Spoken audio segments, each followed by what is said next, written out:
Hello my dear student, welcome back to my YouTube channel mathematics आसान है bye Mahendra sir. तो आज हम कंटिन्यू कर रहे हैं 12th कॉमर्स मैथमेटिक्स पेपर 2 का जो न्यू सिलेबस है, chapter number 1 commission brokerage and discount का मिसलेनियस एक्सरसाइज। तो इसके पहले के वीडियो लेक्चर्स तक हमने मिसलेनियस एक्सरसाइज 1 का क्वेश्चन नंबर 4 का टिल 9 क्वेश्चन तक कंप्लीट कर दिया था हमने। तो आज हम क्वेश्चन नंबर 10 ऑनवर्ड्स कंटिन्यू करने वाले हैं। तो वीडियो लेक्चर बहुत इंपॉर्टेंट होगा, वीडियो पर एंड तक बने रहना। और अगर आपको वीडियो अच्छा लगेगा इसे लाइक करके मैक्सिमम स्टूडेंट्स को शेयर कर देना। तो चलो मैं स्टार्ट करता हूँ क्वेश्चन नंबर 10 से। तो क्वेश्चन नंबर 10 देखो, हमें यहाँ पर दिया हुआ है a bill was drawn on 14th April 2005 for ₹3,500। तो डेट ऑफ ड्राइंग बिल आपको दिया है 14th April and amount of bill कितना है ₹3,500 and was discounted. Bill discounted कभी हुआ on 6th July 2005 at 5% rate of interest. ठीक है, per annum the banker paid ₹3,465 for the bill. तो बैंकर ने कितना पे किया बिल का? ₹3,465 पे किया। Okay, for the bill find the period of the bill. तो हमें period of the bill find out करना है। यहाँ पे बहुत इंपॉर्टेंट क्वेश्चन है, बहुत इंटरेस्टिंग क्वेश्चन भी है। तो हम गिवन थिंग से स्टार्ट करते हैं। देखो यहाँ पर आपको दिया है कि जो अमाउंट आपको देखो दिया है, a bill was drawn on 14th April 2005 for ₹3,500। तो ₹3,500 this is called as the face value, because ये बिल का अमाउंट है और जो बिल का अमाउंट होता है उसे हम बोलते हैं फेस वैल्यू। तो जो बिल का अमाउंट होता है उसे हम बोलते हैं फेस वैल्यू। तो फेस वैल्यू आपको यहाँ पे दिया है। तो सबसे पहले मैं गिवन थिंग्स लिखूंगा, तो यहाँ पे लिख दो आप फेस वैल्यू। हाँ, फेस वैल्यू आपको कितना दिया है? फेस वैल्यू दिया है ₹3,500। ठीक है, उसके बाद देखते हैं और क्या इन्फॉर्मेशन हमें यहाँ पर दिया हुआ है। एंड देखो लिखा है it was discounted on 6th July 2005 at 5% per annum. The banker paid ₹3,465। तो बैंकर ने कितना पे किया? ₹3,465। So ₹3,465 this is the amount paid by the bank. So this is called as the cash value. तो इसे हम बोलते हैं cash value. तो आपको यहाँ पर कैश वैल्यू भी दे दिया है ₹3,465। ठीक है, फेस वैल्यू दिया है, कैश वैल्यू दिया है। अब हम बैंकर्स डिस्काउंट यहाँ से निकाल सकते हैं। तो सबसे पहले मैं बैंकर्स डिस्काउंट निकालता हूँ। तो I will write here banker's discount. हाँ, शॉर्ट में हम उसे BD लिखते हैं। Banker's discount is equal to होता है face value minus cash value. तो banker's discount is equal to face value minus यहाँ पे लिख दो cash value. So this is equal to face value कितना है? ₹3,500 है, माइनस कैश वैल्यू यहाँ पर दिया है आपको 3,465। तो ये सब्ट्रैक्ट करेंगे तो कितना मिलेगा हमें? सब्ट्रैक्शन करोगे तो आपको मिल जाएगा ये ₹35 मिलेगा। ठीक है, तो सब्ट्रैक्शन कर लो। This is the banker's discount मिला ₹35। ठीक है, अब देखो यहाँ पे इंफॉर्मेशन दिया है कि the bill was discounted on 6th July 2005 at 5% per annum. तो 5% क्या है? रेट ऑफ डिस्काउंटिंग आपको दिया है यहाँ पे, राइट? तो 5% रेट ऑफ डिस्काउंटिंग है, तो यहाँ से भी हम बैंकर्स डिस्काउंट निकाल सकते हैं। तो देखो यहाँ पे बैंकर्स डिस्काउंट कितना हो गया? ₹35। अब बैंकर्स डिस्काउंट का एक और फॉर्मूला है जब आपको रेट ऑफ इंटरेस्ट दिया रहेगा। देखो यहाँ पे रेट ऑफ इंटरेस्ट दिया है ना, 5% दिया है और फेस वैल्यू भी दिया है। तो रेट ऑफ इंटरेस्ट दिया रहेगा, फेस वैल्यू दिया रहेगा, तो बैंकर्स डिस्काउंट निकालने का एक और फॉर्मूला है। तो मैं देखो यहाँ पे लिखता हूँ। So I will write here banker's discount. Banker's discount is equal to होता है interest. Banker's discount is equal to interest on face value. हाँ, interest on face value at 5% per annum. ठीक है, 5% per annum for how many years? हम N year यहाँ पर consider करते हैं। ठीक है। तो यहाँ से और एक फॉर्मूला मिलेगा आपको, banker's discount is equal to interest on face value at 5% per annum for an year. तो ये हो जाएगा देखो आपका banker's discount is equal to interest on face value at 5%। Face value कितना दिया है रुपीज़ 3500। सो 3500 का कितना परसेंटेज हमें निकालना है, 5% निकालना है। तो 5 डिवाइड बाय 100 आएगा और यहाँ पर आपको मल्टीप्लाइड बाय n करना पड़ेगा बिकॉज नंबर ऑफ ईयर कितना है, n है। तो यहाँ से देखो हमें बैंकर्स डिस्काउंट मिल जाएगा। सिंप्लीफाई करता हूँ मैं, देखते कितना आता है। तो ये हो जाएगा bankers discount is equal to, ये 20 कैंसिल कर दो, 35 इंटू 5 करो। तो 35 इंटू 5 करेंगे तो 5 5 हो जाएगा ये 25, 5 3 15 और ये जो है 2 हो जाएगा आपका 17, 175 इंटू n आएगा। और ये जो बैंकर्स डिस्काउंट है ये हमने ऑलरेडी देखो यहाँ पे फाइंड आउट किया है ₹35। तो बैंकर्स डिस्काउंट के प्लेस पे मैं ₹35 लिख दूंगा। तो ये हो जाएगा 35 is equal to 175 into n। तो देखते हैं यहाँ पे n कितना आता है, यानी कि नंबर ऑफ ईयर कितना आएगा। तो ये हो जाएगा आपका 35 divide by 175। 35 divide by 175 is the number of year है ये, ठीक है, ये ईयर हो गया। बट नंबर ऑफ ईयर को हमें डेज में कन्वर्ट करना होगा, तब उसके बाद जो पूछा है आपको क्वेश्चन में वो सॉल्व होगा। तो इसे डेज में कन्वर्ट करने के लिए पता है आपको क्या करना है, 35 अपॉन 175 ईयर है। तो 1 ईयर में हम 365 डेज कंसीडर करते हैं।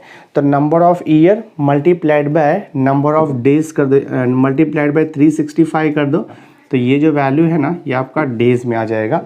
तो ये हो जाएगा n is equal to, simplify करते हैं हम लोग इसे। तो अगर आप इसे सिंप्लीफाई करोगे ना तो आपको मिलेगा 73 डेज। हाँ, मैंने कैलकुलेशन किया है रफ में पहले से ही, तो मैं डायरेक्ट यहाँ पे लिख रहा हूँ। आप कैंसिलेशन करोगे तो आपको 73 डेज एग्जैक्ट मिलेगा। तो ये देखो n का वैल्यू हो गया 73 डेज। तो यहाँ तक आप क्लियर हो गया रहेगा। देखो n इक्वल टू 73 डेज हो गया, ठीक है। क्वेश्चन में क्या बोला है, क्वेश्चन में बोल रहा है कि the bill was drawn on 14 April 2005 है, बट यहाँ पे लिखा है इट वॉज डिस्काउंटेड ऑन 6 जुलाई 2005। तो बिल वॉज डिस्काउंटेड ऑन 6 जुलाई दिया है ना, तो हम वही यहाँ पे लिखेंगे। तो यहाँ पर आप लिखोगे सिंस बिल, ठीक है, bill was discounted, bill was discounted on 6 July. हाँ, ऑन 6 जुलाई कितना दिया है आपको, 2005 दिया है, ठीक है। क्वेश्चन में आपको दिया है बिल वॉज डिस्काउंटेड ऑन 6 जुलाई 2005 और यहाँ पे नंबर ऑफ डेज कितना मिला है, 73 डेज मिला है। तो बिल वॉज डिस्काउंटेड ऑन 6 जुलाई 2005। तो 6 जुलाई 2005 में हम 73 डेज ऐड करेंगे। तो जो नेक्स्ट डेट आएगा ना that is called as the legal due date. एक बार आपको लीगल ड्यू डेट मिल जाएगा तो वहाँ से आपको नॉमिनल ड्यू डेट मिल जाएगा बिल का, ठीक है। तो हम यहाँ से लीगल ड्यू डेट निकालते हैं। मैं यहाँ पे लिखूँगा देयरफॉर लीगल ड्यू डेट। हाँ, therefore legal due date, legal due date after 73 days. हाँ, आफ्टर 73 डेज फ्रॉम 6 जुलाई। हाँ, फ्रॉम 6 जुलाई 2005। तो ये हम फाइंड आउट करेंगे।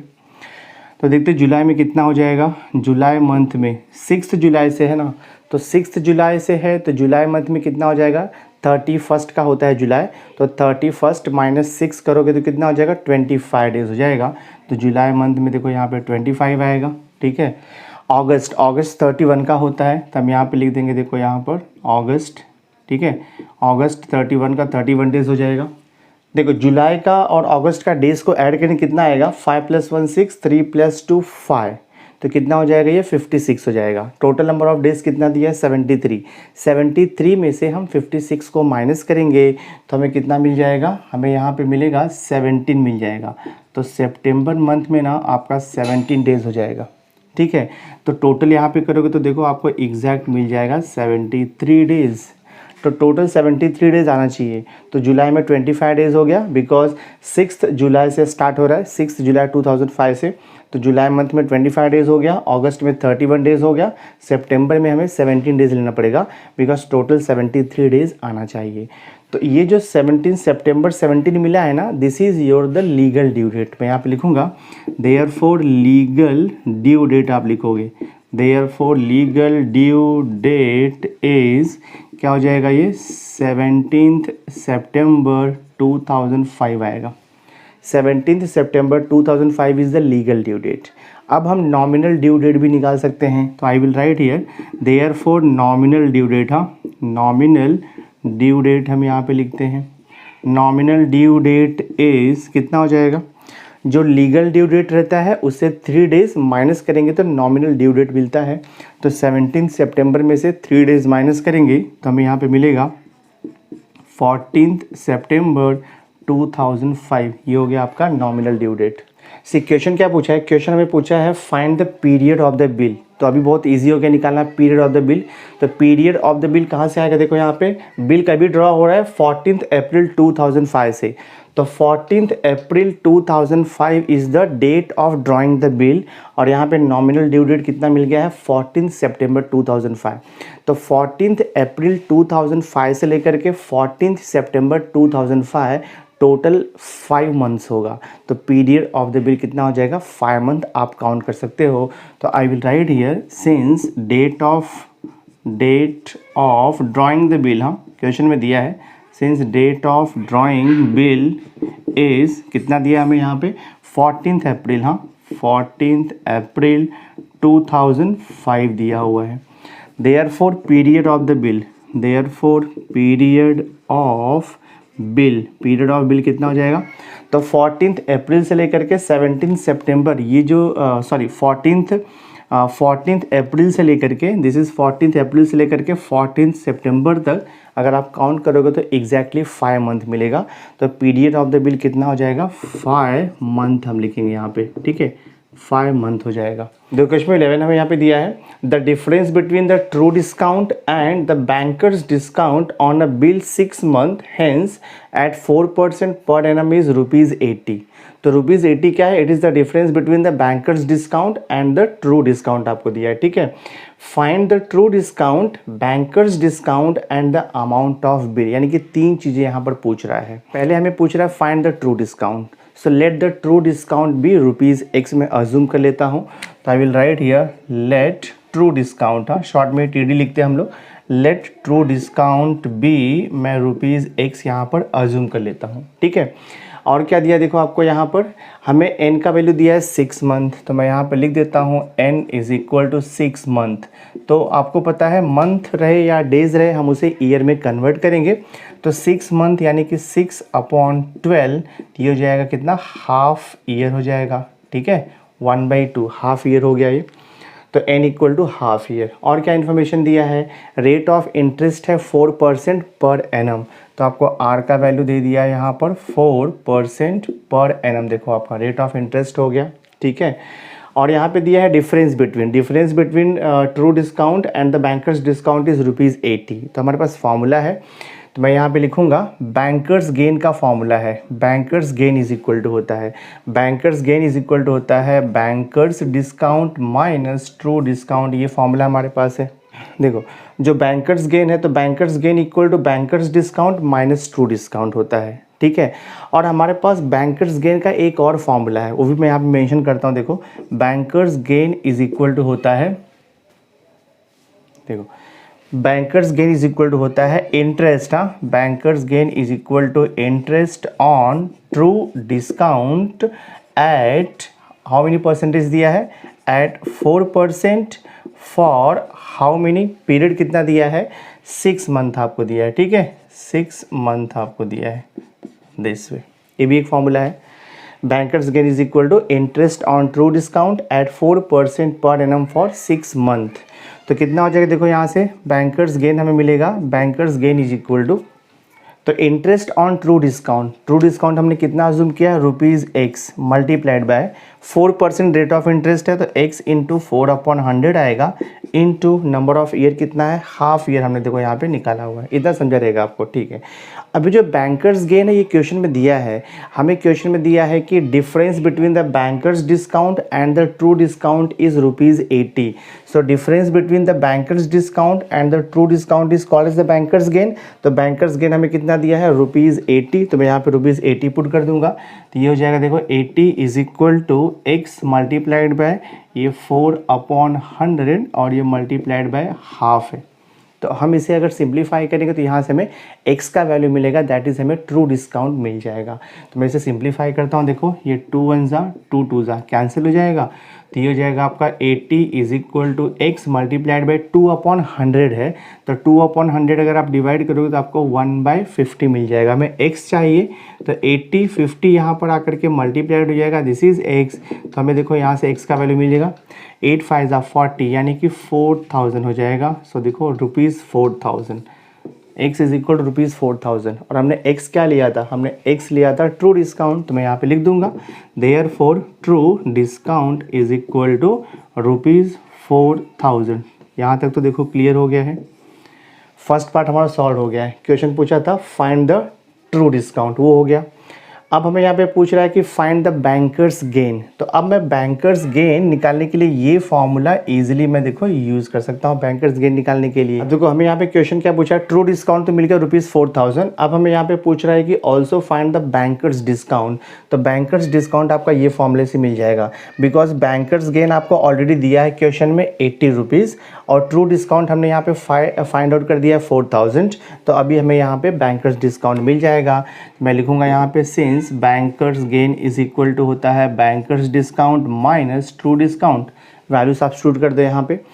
तो बैंकर्स गेन हमें क्वेश्चन में दिया है ऑलरेडी ₹80 है, बैंकर्स डिस्काउंट आपको निकालना है, मैं वैसे ही लिखता हूँ माइनस ट्रू डिस्काउंट हमने यहाँ पे निकाला है ₹4000। तो ये यहाँ पे लिख दो ₹4000।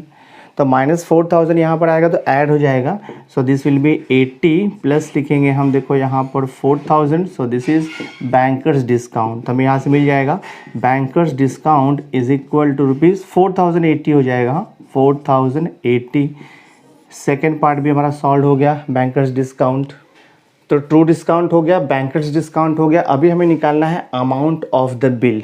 तो अमाउंट ऑफ बिल निकालना है तो हम अमाउंट ऑफ बिल को वाई अज्यूम कर लेते हैं। तो I will write here let, मैं देखो यहाँ पे लिखता हूँ लेट अमाउंट ऑफ बिल, हाँ, and this amount of bill is also called as the face value, हम इसे बोलते हैं।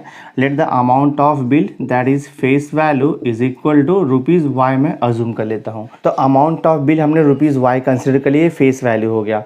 अब अमाउंट ऑफ बिल निकालने के लिए हम बैंकर्स डिस्काउंट का फॉर्मूला यूज़ कर सकते हैं, बिकॉज रेट ऑफ इंटरेस्ट आपको यहाँ पर दिया हुआ है और नंबर ऑफ ईयर भी दिया है। तो मैं यहाँ पे लिखूंगा banker's discount is equal to, हाँ, banker's discount is equal to हम लिखते हैं इंटरेस्ट, हाँ, interest on face value for कितने मंथ दिया आपको, 6 month at what rate of interest, at 4% per annum rate of interest दिया है। ये फॉर्मूले से बैंकर्स डिस्काउंट निकालते हैं हम लोग। देखो बैंकर्स डिस्काउंट तो मिला है 4080, तो मैं यहाँ पे लिख देता हूँ बैंकर्स डिस्काउंट का value 4080 is equal to interest on face value. Face value हमने कितना लिया है, y लिया है, मल्टीप्लाइड बाय 6 मंथ। 6 मंथ मतलब वो हो गया हाफ ईयर, और रेट ऑफ इंटरेस्ट कितना 4%, तो ये देखो आपका 4/100 हो जाएगा। ये सिंप्लीफाई करेंगे तो हमें यहाँ से y मिल जाएगा, that is amount of bill मिल जाएगा। सो देख देखिए कितना आता है 2 1 जा और ये 2 2 जा हो जाएगा देखो आपका। So this is 4080 is equal to y multiplied by 2/100 है, तो 2/100 को मैं 1/50 भी लिख सकता हूँ। तो ये हो जाएगा आपका 4080, 50 यहाँ पर डिवाइड है तो लेफ्ट हैंड साइड में आएगा तो वो मल्टीप्लाइड हो जाएगा, and this is equal to y। तो हमें देखो यहाँ से y का वैल्यू मिल जाएगा, मल्टीप्लाई करता हूँ मैं, ये देखो आपका 0 0 देन 5 8 जा 40 हो जाएगा, 5 0 0 तो ये 4 हो जाएगा आपका, 5 4 जा 20 हो जाएगा। तो हमें यहाँ पे कितना मिलेगा, 2,04,000 मिलेगा। हाँ, तो मैं यहाँ पे लिखूंगा देयरफॉर अमाउंट ऑफ बिल, तो फाइनल आंसर आप लिखोगे therefore amount of bill is equal to ₹2,04,000। ये हमारा देखो फाइनल आंसर है, आपका सम जो है सॉल्व हो गया दिस वन। तो क्वेश्चन में अपने को 3 थिंग्स पूछा था। पहला हमें पूछा था यहाँ पे फाइंड द ट्रू डिस्काउंट, तो ट्रू डिस्काउंट हमने देखो यहाँ पे निकाल दिया है ₹4000। देन आपको पूछा था फाइंड द बैंकर्स डिस्काउंट, तो हमने देखो बैंकर्स डिस्काउंट निकाल दिया ₹4080, और बाद में आपको पूछा था also find the amount of the bill, तो हमने यहाँ पे अमाउंट ऑफ बिल कितना निकाला, 2,04,000। तो क्वेश्चन नंबर 10 कंप्लीट हो गया। तो क्वेश्चन नंबर 12 आपको दिया है a manufacturer makes profit of 30% on cost after allowing 35% discount. तो 35% डिस्काउंट अलाउ करने के बाद कॉस्ट प्राइस पे प्रॉफिट कितना उसका है 30% का है, ठीक है। आगे देखो क्या दिया है, if the cost of the production raises by 20%, by what percentage should he reduce the rate of discount so as to make the same rate of profit keeping his list price unaltered. यानी कि जो cost price है keeping his list price unaltered, यानी कि list price affect नहीं होना चाहिए, जो उसका लिस्ट प्राइस है वही रहेगा, लेकिन उसको प्रॉफिट सेम निकालना है। जो यहाँ पे 30% का प्रॉफिट निकाला था ना, वही सेम रेट ऑफ प्रॉफिट चाहिए हमें। तो यहाँ पे क्वेश्चन आपको वही बोला है, by what percentage should he reduce the rate of discount so as to make the same rate of profit keeping his list price unaltered, यानी कि लिस्ट प्राइस जो है वो चेंज नहीं होना चाहिए। तो यहाँ पे लिस्ट प्राइस हमें दिया नहीं है, तो लिस्ट प्राइस को मैं ₹100 से अज्यूम करूँगा तो ईजिली सॉल्व हो जाएगा। तो आई विल राइट हियर, मैं देखो यहाँ पे लिखता हूँ लेट लिस्ट प्राइस, हाँ हम यहाँ पे लिखते हैं let list price is equal to rupees, मैं यहाँ पे देखो 100 अज्यूम कर लेता हूँ। अब डिस्काउंट कितने का दिया, देखो यहाँ पे 35% का डिस्काउंट दिया है, तो मैं यहाँ पे लिखूँगा देयरफॉर डिस्काउंट, हाँ therefore discount on ₹100 is equal to कितना दिया है, 35% दिया है ना, तो 35 डिवाइड बाय 100 इनटू कितना आएगा ये 100, तो कैंसिल होके कितना हो जाएगा ये, तो ₹35 का डिस्काउंट आएगा। सो डिस्काउंट ऑन ₹100 इज़ 35%, तो 35% मीन्स 35/100 इंटू 100, तो ₹35 आएगा। तो ये हो गया आपका देखो डिस्काउंट हो गया, ठीक है। इसके बाद हमें क्या निकालना है, सेलिंग प्राइस निकाल सकते हैं हम लोग। तो सेलिंग प्राइस हो जाएगा देखो आपका, तो selling price is equal to हो जाएगा लिस्ट प्राइस, हाँ selling price is equal to list price minus ये डिस्काउंट। तो देखते हैं कितना आता है फिर सेलिंग प्राइस, बिकॉज क्वेश्चन में मेंशन किया ना यहाँ पे, manufacturer makes profit of 30% on cost after giving 35% discount, ठीक है। तो सेलिंग प्राइस देखते क्या मिलेगा हमें, selling price equal list price 100 हमने अज्यूम किया हुआ है, ये दिया नहीं है आपको। डिस्काउंट कितना है 35 रुपीज़ का है, तो 100 माइनस 35 करेंगे तो आपको सेलिंग प्राइस कितना मिल जाएगा, ₹65 मिल जाएगा, ठीक है, ये ध्यान में रखो। अब देखो यहाँ पे क्वेश्चन में क्या दिया है, there is a profit of 30% on the cost. तो प्रॉफिट ऑफ 30% ऑन कॉस्ट का मतलब हो गया there is a profit of 30% on the list price. मैं यहाँ पे देखो लिखता हूँ प्रॉफिट, हाँ तो प्रॉफिट ऑन लिस्ट प्राइस, ठीक है, profit on list price is equal to कितना दिया है, देखो यहाँ पर 30% दिया है, तो प्रॉफिट कितना मिल जाएगा हमें, तो ये हो जाएगा देखो profit is equal to 30% means 30/100 multiplied by list price, हमने यहाँ पे अज्यूम किया है ₹100, तो कैंसिल हो जाएगा, तो यू विल गेट हियर ₹30, ठीक है।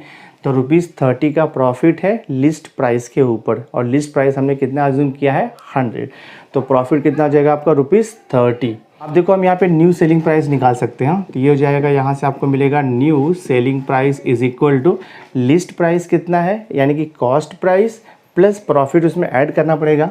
तो new selling price is equal to list price आपका 100 है प्लस प्रॉफिट ऐड करेंगे 30, तो हमें यहाँ पर देखो न्यू सेलिंग प्राइस कितना मिल जाएगा, दिस इज इक्वल टू ₹130 मिल जाएगा। यहाँ तक हो गया। देखो पहले सेलिंग प्राइस कितना मिला था, ₹65, बाद में कितना सेलिंग प्राइस मिला हमें, ₹130 मिला है। तो मैं देखो यहाँ पे लिखता हूँ, हाँ व्हेन सेलिंग प्राइस, हाँ देखो व्हेन सेलिंग प्राइस कितना है 130 है, तो लिस्ट प्राइस कितना हो जा रहा है, लिस्ट प्राइस आपका हो रहा है ₹100।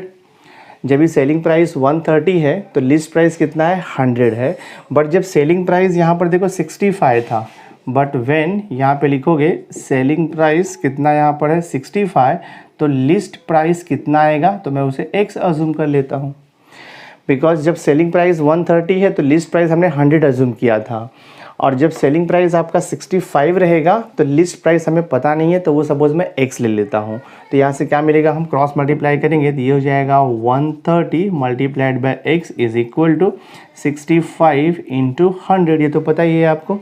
तो यहाँ से x का वैल्यू मिलेगा, x is equal to 65 into 100, और ये डिवाइड बाय देखो यहाँ पर 130 हो जाएगा। So this 0 and 0 gets cancel, 65 13 से डिवाइड होगा तो x इज इक्वल टू 13 5 65 होता है, तो 5 इंटू 10 तो हमें कितना मिल जाएगा, x इज इक्वल टू ₹50 मिलेगा। और x हमने क्या अज्यूम किया है, x हमने लिया है लिस्ट प्राइस, तो मैं यहाँ पे लिखूँगा when selling price, when selling price is equal to ₹65, list price will be is equal to ₹50 हो जाएगा, ये ध्यान में रखो आप। तो सेलिंग प्राइस जब 65 रहेगा तो हमारा लिस्ट प्राइस कितना होगा, ₹50 होगा। यहाँ तक क्लियर हो गया। So when the selling price is ₹65, the list price will be ₹50। अब क्वेश्चन में देखो क्या दिया है आपको, क्वेश्चन में यहाँ पे और एक इन्फॉर्मेशन दिया है, if the cost of the production rises by 20%, तो कॉस्ट ऑफ प्रोडक्शन 20% इंक्रीज हो रहा है, तो मैं यहाँ पे लिखूंगा इफ कॉस्ट, आप लिखोगे if cost of production, if cost of production आपको दिया है rises, cost of production increases by, हमें कितना दिया है 20%, ठीक है। तो अगर कॉस्ट ऑफ प्रोडक्शन 20% इंक्रीज होगा तो अब न्यू लिस्ट प्राइस आ जाएगा, मैं यहाँ पे लिखूँगा then list price, then list price आप यहाँ पे लिख दो, then list price is equal to, देखो अभी यहाँ पे लिस्ट प्राइस कितना मिला है, 50 मिला है, बट 20% अगर इंक्रीज होगा तो 50 plus 20% of 50, that is 20/100 into 50, ये सॉल्व करना पड़ेगा आपको, ये न्यू लिस्ट प्राइस आएगा। सो देखते हैं यहाँ से क्या मिलेगा। So this is list price is equal to 50 plus 20% of 50 निकालना है, तो सिंप्लीफाई करो, ये देखो आपका 20 और ये 20 जाएगा, 5 2 10 हो जाएगा, तो कितना हो जाएगा, देखो ये ₹60 आएगा, ठीक है। बट हमें यहाँ पे प्रॉफिट कितना करना है, प्रॉफिट 30% ही करना है, तो मैं यहाँ पे लिखूँगा टू मेक, तो यहाँ पे लिखोगे to make a profit, to make a profit of 30%, to make a profit of 30% on list price लिखोगे, on list price of rupees कितना है 60, ठीक है। तो कितना हो जाएगा, देखो ये this will B 60 list price है प्लस 60 के ऊपर हमें 30% का प्रॉफिट निकालना है, तो 60 प्लस 30% मीन्स 30/100 इंटू हो जाएगा ये 60, देखते हैं 20 कैंसिल हो गया, सो दिस विल बी 60 प्लस 6 3 18, तो हमें मिल जाएगा ये ₹78। So to make a profit of 30% on the list price of ₹60, the new list price will be ₹78। यहाँ तक क्लियर हो गया आपको। तो अब यहाँ से आपको समझेगा डिस्काउंट कितना मिला है, तो मैं यहाँ पे निकालूंगा देयरफॉर डिस्काउंट, तो हम यहाँ पे लिखेंगे डिस्काउंट इज इक्वल टू, देखो हमने ओरिजिनल लिस्ट प्राइस कितना लिया था, ₹100 लिया था, तो 100 माइनस न्यू लिस्ट प्राइस कितना आ गया, ₹78, तो 100 माइनस 78 कर दोगे तो आपको कितना मिल जाएगा 22, तो ये हो जाएगा आपका discount, so this is discount is equal to ₹22 का हमें डिस्काउंट करना पड़ेगा of discount so as to make the same rate of profit keeping his list price unaltered, यानी कि लिस्ट प्राइस वो चेंज नहीं होना चाहिए, लिस्ट प्राइस हमने 100 लिया था तो वो चेंज नहीं होना चाहिए, और प्रॉफिट भी सेम यानी कि 30% ही मिलना चाहिए, तो उसे डिस्काउंट कितना रिड्यूस करना पड़ेगा, तो यहाँ पर आपको percentage reduction in rate of discount निकालना है, ठीक है। तो कितना हो जाएगा, देखो यहाँ पर, यहाँ तक तो हो गया, डिस्काउंट इज ₹22, तो मैं यहाँ पे लिखूँगा therefore 22% rate of discount, rate of discount, therefore 22% rate of discount is allowed, 22% rate of discount is allowed on the list price, on the list price. यहाँ तक क्लियर हो गया। बट क्वेश्चन में हमें क्या दिया था, क्वेश्चन में हमें दिया था 35% discount is allowed on the list price,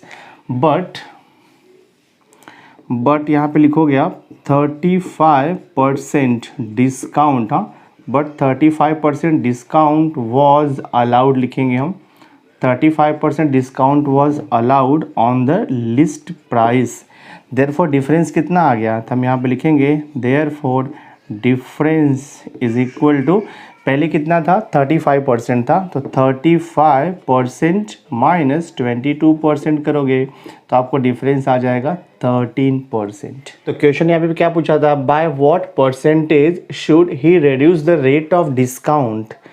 तो कितना आएगा, he must reduce the rate of discount bye 13%। तो फाइनल आंसर आप लिखोगे therefore percentage reduction in the rate of discount is 13%। ये हमारा फाइनल आंसर है। तो क्वेश्चन नंबर 12 थोड़ा सा कॉम्प्लिकेटेड है, बट अगर आप ध्यान से इसे प्रैक्टिस करोगे तो आपको अंडरस्टैंड हो जाएगा। तो हमने क्वेश्चन नंबर 12 कंप्लीटली सॉल्व कर दिया।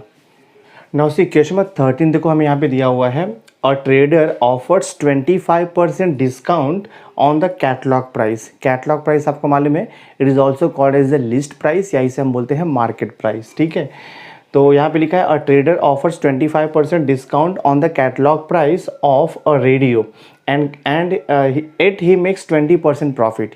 यानी कि 25% डिस्काउंट देने के बाद भी उसको प्रॉफिट कितना मिल रहा है, 20% का प्रॉफिट मिल रहा है। ठीक है, इफ़ ही गेन्स रुपीज़ 160, तो 160 क्या उसका प्रॉफिट है। इफ़ ही गेन रुपीज़ 160 पर radio, what must be the catalogue price of the radio. तो हमें यहाँ पे रेडियो का लिस्ट प्राइस यानी कि कैटलॉग प्राइस निकालना है। तो हम क्या करेंगे, let rupees x be the catalogue price of the radio से स्टार्ट करेंगे। तो लिखता हूँ let catalogue price, let catalogue price of radio, let catalogue price of radio is equal to, मैं यहाँ पर देखो रुपीज़ एक्स लिख लेता हूँ। ठीक है, अब कैटलॉग प्राइस के ऊपर डिस्काउंट कितना दे रहा है, 25% का। तो मैं यहाँ पे लिखूँगा therefore discount, therefore discount at rate, discount at rate कितना 25% इज इक्वल टू, तो कैटलॉग प्राइस के ऊपर 25% का डिस्काउंट है, तो ये हो जाएगा 25 divide by 100 multiplied by x। Simplify करोगे तो आपको यहाँ से x अपॉन 4 मिलेगा। 25 4 जा वो 4 होता है, तो x बाय 4 मिलेगा। तो हमें डिस्काउंट मिल गया देखो यहाँ पे, तो आप लिख दो डिस्काउंट इज इक्वल टू कितना मिल गया, रुपीज़ x अपॉन 4। यहाँ तक क्लियर हो गया। अब हम सेलिंग प्राइस निकाल सकते हैं। तो आपको पता है सेलिंग प्राइस क्या आएगा, तो सेलिंग प्राइस इज इक्वल हो जाएगा कैटलॉग प्राइस और माइनस डिस्काउंट, यानी कि डिस्काउंट को माइनस करेंगे कैटलॉग प्राइस से और जो भी अमाउंट आएगा that will be the selling price. तो मैं यहाँ पे लिखूंगा देयरफॉर सेलिंग प्राइस, तो हम यहाँ पे निकालेंगे selling price is equal to catalogue price, catalogue price लिखोगे। ठीक है, माइनस क्या आएगा यहाँ पे, डिस्काउंट, तो माइनस यहाँ पे लिख दो आप डिस्काउंट। तो सेलिंग प्राइस कितना हो जाएगा, कैटलॉग प्राइस कितना दिया है, कैटलॉग प्राइस हमने x ले लिया है, डिस्काउंट कितना है x अपॉन 4। तो मैं इसे सिंप्लीफाई करूंगा तो मुझे देखो सेलिंग प्राइस मिल जाएगा। तो selling price equal to cross multiply कर दो, 4x माइनस x अपॉन 4, तो ये हो जाएगा आपका 3x अपॉन 4। तो हम यहाँ पे लिखेंगे therefore selling price is equal to rupees 3x upon 4। तो हमने यहाँ पे क्या क्या फाइंड आउट किया, लिस्ट प्राइस अगर रुपीज़ x रहेगा तो 25% डिस्काउंट देने के बाद सेलिंग प्राइस क्या हो जाएगा, रुपीज़ 3x अपॉन 4।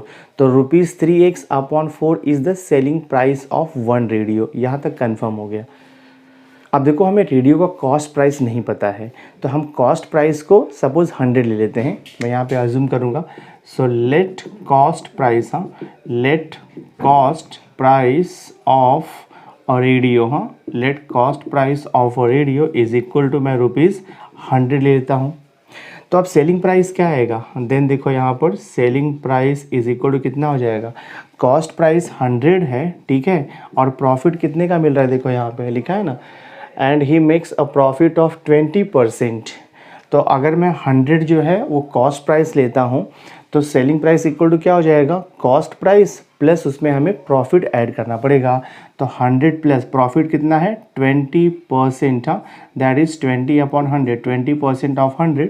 तो ये हो जाएगा देखो आपका selling price is equal to 100 cancel, तो ये हो जाएगा रुपीज़ 120। दिस वन, ये आपका न्यू सेलिंग प्राइस है। ठीक है, हमें यहाँ पर देखो सेलिंग प्राइस मिला है 3x अपॉन 4। ये सेलिंग प्राइस कौन सा है, जब ये डिस्काउंट दे रहा है 25% का डिस्काउंट निकालने के बाद। कैटलॉग प्राइस के ऊपर देखो इतना डिस्काउंट मिल रहा है हमें, कैटलॉग प्राइस के ऊपर ये 25% का डिस्काउंट है, तो सेलिंग प्राइस कितना आया था, ₹3x/4।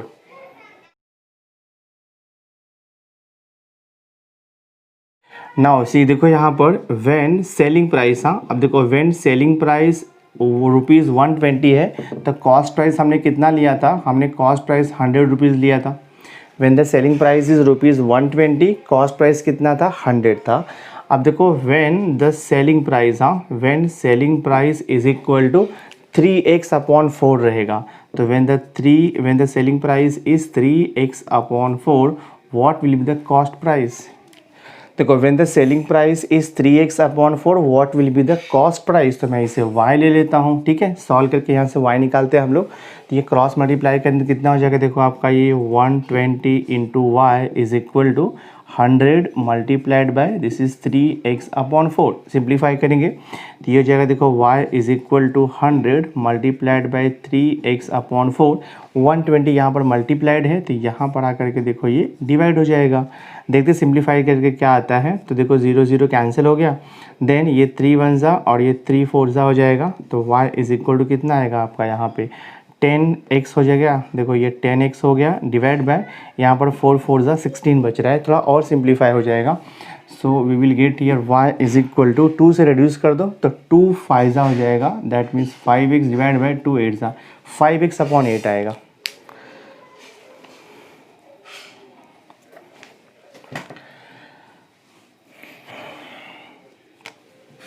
देयरफॉर आप यहाँ पे लिखोगे कॉस्ट प्राइस, हाँ cost price is equal to rupees कितना हो गया, ये 5x/8 हो गया। तो when the selling price is 3x/4, cost price is ₹5x/8। यहाँ तक क्लियर हो गया है। और एक इन्फॉर्मेशन दिया है प्रॉफिट, क्वेश्चन में और एक इन्फॉर्मेशन दिया है, if he gain, that means profit है ये, इफ़ ही गेन ₹160 पर radio, what must be the catalogue price of the radio. यानी कि हमें ये x का वैल्यू फाइंड आउट करने के लिए बोल रहा है। तो प्रॉफिट आपको कितना दिया है, ₹160। तो मैं यहाँ पे लिखूँगा सिंस प्रॉफिट, हाँ सिंस प्रॉफिट पर रेडियो, प्रॉफिट पर रेडियो इक्वल कितना दिया है, ₹160, ठीक है। तो प्रॉफिट का फॉर्मूला आपको पता ही है, प्रॉफिट इज इक्वल टू होता है, write down, profit equal to होता है selling price minus cost price. तो प्रॉफिट हमें दिया है ₹160। सेलिंग प्राइस देखो यहाँ पे, जब सेलिंग प्राइस 3x/4 रहेगा तो कॉस्ट प्राइस कितना मिला था, 5x/8। सो सेलिंग प्राइस है यहाँ पे 3x/4 माइनस कॉस्ट प्राइस हमने निकाला था 5x/8। तो यहाँ से इक्वेशन बन रहा है, सो दैट सॉल्व करोगे तो आपको x का वैल्यू यहाँ से मिल जाएगा, ठीक है। तो मैं सिंप्लीफाई करता हूँ तो ये हो जाएगा, देखो आपका 160 इज इक्वल टू, यहाँ पर 4 है यहाँ पर 8 है, तो ये 4 को मैं 8 में कन्वर्ट करूँगा तो इजी हो जाएगा। तो 2 से मल्टीप्लाई डिवाइड करेंगे तो 2 3 जा देखो हो जाएगा ये 6x और ये 2 4 जा 8 हो जाएगा, माइनस दिस इज 5x/8 हो जाएगा। So this is 160 is equal to 6x minus 5x, तो ये हो जाएगा x/8 हो जाएगा। क्रॉस मल्टीप्लाई कर दो तो x is equal to 160 multiplied by 8, देखते कितना आता है, दिस इज इक्वल टू ₹800, 8 6 जा 48 हो जाएगा, 8 8 1 जा 8 और 4 तो 12 हो जाएगा, ₹1280। और हमने x क्या लिया था, हमने x अज्यूम किया था, देखो catalogue price of a radio, और हमें क्वेश्चन में भी वही पूछा है what must be the catalogue price of the radio. तो फाइनल आंसर लिख दो, देयरफॉर कैटलॉग प्राइस, हाँ therefore catalogue price of a radio, catalogue price of a radio is equal to ₹1280। तो क्वेश्चन नंबर 13 भी हमने सॉल्व कर दिया। तो माय डियर स्टूडेंट, इस वीडियो लेक्चर में हमने मिसलेनियस एक्सरसाइज 1 यानी कि कमीशन ब्रोकरेज एंड डिस्काउंट का क्वेश्चन नंबर 4 का क्वेश्चन नंबर 10 से लेकर के क्वेश्चन नंबर 13 तक हमने कंप्लीट कर दिया है। तो नेक्स्ट वीडियो लेक्चर में मैं रिमेनिंग क्वेश्चन भी कंप्लीट कर दूंगा, सो दैट आपका ये मिसलेनियस एक्सरसाइज कंप्लीट हो जाएगा। और उसके बाद मैं chapter number 2 that is insurance and annuity का मिसलेनियस एक्सरसाइज आपको सिखाने वाला हूँ। तो नेक्स्ट वीडियो लेक्चर भी बहुत ही इंपॉर्टेंट होगा, उसे देखना मत भूलना। और आज का वीडियो अगर आपको अच्छा लगा होगा, वीडियो को लाइक कर देना, चैनल को सब्सक्राइब नहीं किया तो सब्सक्राइब करके बेल आइकन जरूर प्रेस कर देना, सो दैट मैं जो भी लेटेस्ट वीडियो बनाऊंगा उसकी नोटिफिकेशन सबसे पहले आप तक पहुंचेगी। तो इस वीडियो को मैक्सिमम स्टूडेंट्स तक शेयर करना मत भूलना। So thanks for being with me, मिलते हैं नेक्स्ट लेक्चर में।